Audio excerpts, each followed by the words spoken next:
Before I get on out of here, I had to talk about a story that's very, very important. And albeit indirectly, it involves Caitlin Clark, the Department of Justice, and quite possibly the President of the United States himself. The commissioner might want to invest in a stress ball, because when Congress starts asking questions and the feds start sniffing around the WNBA, you know things have moved way past just sports. Caitlin Clark is only in her second year, yet she's getting tossed around like it's WWE. And now Washington has its eyes locked on the situation. Here's a quick question before we go any further. Should the federal government actually get involved here, or has this league already crossed the point of no return? Because right now, the fact is this: the federal government is officially watching the WNBA, and it's all happening because nobody in power thought it was an actual problem when Caitlin Clark kept getting dropped like she owed half the league money. Meanwhile, the league itself is tiptoeing around the mess, probably holding quiet meetings that sound an awful lot like, let's just wait it out. But one thing is crystal clear. Now, this problem isn't packing its bags and leaving anytime soon. Now, I get it. Nobody wakes up in the morning excited for a government investigation. Nobody's sitting courtside hoping to see Uncle Sam stroll in with a clipboard, making notes during warm-ups. But when you've got players throwing elbows, referees acting like they forgot their glasses at home, and league executives pulling the mute card, you leave the public, and now the feds, with no other choice but to step in. Which brings us to Kathy Engelbert, the WNBA commissioner. The person whose job is literally to lead the league seems more focused on leading it straight into a cone of silence. She's been quieter than a library during finals week, and honestly, if she had just stepped up and responded early, maybe this entire situation wouldn't have snowballed into a national headline. But no. Instead, Caitlin Clark keeps getting hit. On the court, off the ball, even during dead ball situations, you name it, she's been targeted there. And the consequences for these cheap shots? Absolutely nothing. No ejections, no suspensions, no fines. Just pure vibes, as if the league thinks ignoring it will somehow make the problem disappear.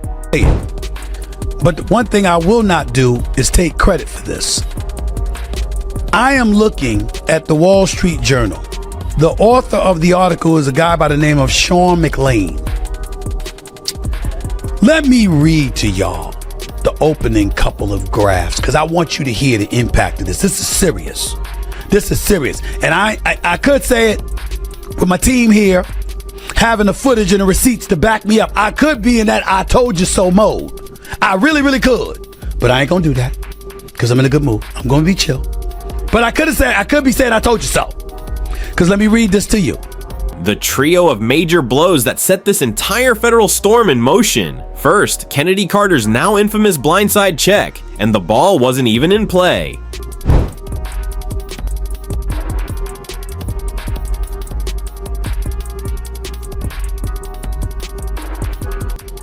Then came Diamond DeShields, looking like she'd been recruited straight from an NFL linebacker squad.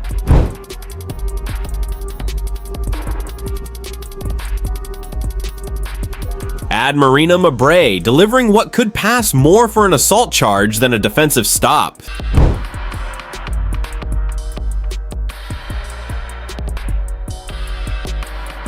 Top it off with Tina Charles sneaking in a shot to the back, and suddenly the question isn't, is this basketball? But are we watching a Street Fighter match? None of these were legitimate hoops plays. Zero. We're not talking about aggressive defense. We're talking calculated, away from the ball, full body collisions like a casting call for stunt doubles. Yet the WNBA just sat on its hands like everything was business as usual. You'd think with Caitlin's effect on ticket sales and revenue, there'd be at least a hint of urgency. Nope. Apparently the league has done the math and decided it's cheaper to let her take the hits. Here's the reality. They want all the spotlight Caitlin brings, without shouldering the duty that comes with it.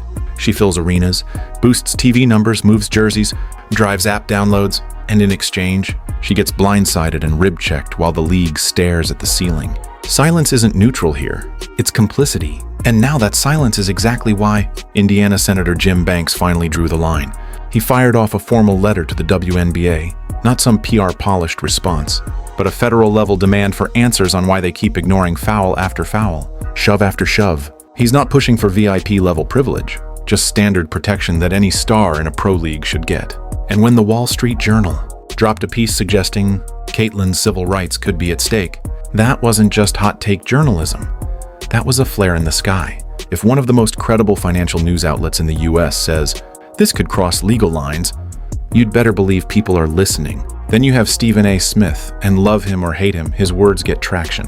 He straight up said the WNBA could be staring at a federal probe, even floated the idea that Donald Trump might seize on it for political fuel. And honestly, he's not wrong. If Trump came out swinging for Caitlin Clark's protection, it would melt the internet. Half the country would cheer, the other half would rage. Either way, the WNBA would find itself splashed across national headlines, and not in a good way. Maybe that's what it takes. Because right now, the league isn't answering fans, players, or reporters. Maybe the first real statement will come when Washington shows up at their door. She joined the league last year. Ms. Clark's impact has been seismic. Merchandise sales soared 601%. Indiana Fever viewership jumped 170%. The team's value tripled. League Pass subscriptions climbed 366%. App engagement rose 613%. And her endorsements topped $11 million. Some folks still ask, why does any of this matter? Simple. This isn't only about Caitlin Clark, it's about a league that claims it wants to expand, gain respect, and be viewed as elite, yet refuses to behave like it.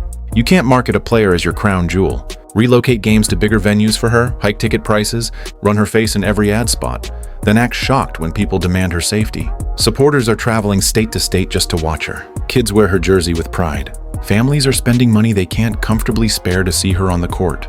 And then she's hammered so hard mid-game that she might not even be able to finish. Instead of protecting its transformative star, the league's leadership ignores the relentless targeting of Ms. Clark, treating its greatest asset as if she were a PR headache.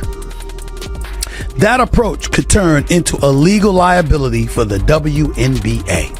Think about it. If I paid $400 to watch LeBron James and he left before halftime because someone body checked him into the scorer's table, I'd be furious too. Now factor in sports betting. Millions are being wagered on these matchups.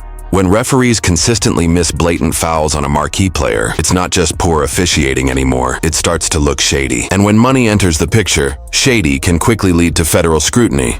Let's also talk team tactics. Multiple players, yes, actual WNBA players, have admitted that their teams have openly discussed how they'll handle Caitlin Clark. Translation? They've sat in locker rooms and mapped out just how physical they're going to be. Sophie Cunningham told the Wall Street Journal she's Caitlin Clark's teammate, the Indiana Fever. The star player of the league is not being protected. Rebecca Lobo, analyst, ESPN. What does she say? Every single one of those plays against Caitlin Clark has been a foul. Dick Vitale, winning 1.29 million All-Star votes, came in for Caitlin Clark, yet she was ranked 9th among guards on a player ballot. Quote, absolutely pure jealousy that the WNBA players voted Caitlin Clark the 9th best guard. Someday they will realize what she has done for all of the players in the WNBA. Chartered planes, increase in salaries, sold out crowds, improved TV ratings, etc. And they ain't lying. This isn't rumor mill talk either. Sophie Cunningham, now Caitlin's teammate, has openly said that back when she was with Phoenix, they'd plan exactly how rough they'd be with her. Now standing beside Caitlin, even Sophie says the physicality has gone too far. When your own teammate thinks you're getting manhandled, that speaks volumes. And then there's the topic almost no one wants to touch: the racial and sexual dynamics. Let's not pretend here. Caitlin is white, she's straight, and she's extremely marketable in ways that some in the league might not be. And some people just don't like that. Former player Candace Wiggins even claimed she was bullied out of the WNBA for being straight. Now Caitlin's catching heat for being white, straight, and